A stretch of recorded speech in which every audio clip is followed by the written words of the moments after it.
పోలవరం ప్రాజెక్ట్కి కేంద్ర ప్రభుత్వం ప్రస్తుత బడ్జెట్లో 9,000 కోట్లు కేటాయించడం మంచి విషయం. కానీ మీరందరూ గుర్తుంచుకోవాల్సిన విషయం ఏంటిదంటే, జగన్ రెడ్డి గారి ప్రభుత్వంలో కేంద్ర ప్రభుత్వం ఈ ప్రాజెక్ట్ బడ్జెట్ని 40,000 నుంచి 50,000 వరకు రీఅడ్జస్ట్మెంట్ ఎస్టిమేషన్ చేసింది. ఇప్పటివరకు ఈ 9,000 కోట్లు కేవలం కొంతవరకు ఉపయోగపడతాయి. ఇవి మళ్ళీ పోస్ట్ డేటెడ్ చెక్, ఒక సీనియర్ కాంగ్రెస్ నాయకుడు చెప్పినట్టు, అంటే చేసిన పనులకి మాత్రమే ఇవి వాళ్ళు డబ్బులు మంజూరు చేస్తారు. అంటే ఇంకా చాలా నిధులు అవసరం ఉన్నాయి.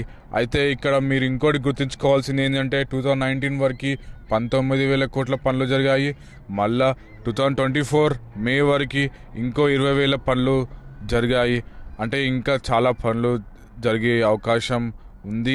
దానికి కావాల్సిన నిధులు సెంట్రల్ గవర్నమెంట్ మళ్ళా నిధులని రిలీజ్ చేయాల్సిన అవసరం ఉంది. దీనికోసం అన్ని ప్రభుత్వాలు కలిసి పనిచేస్తాయని కోరుకుంటున్నాను.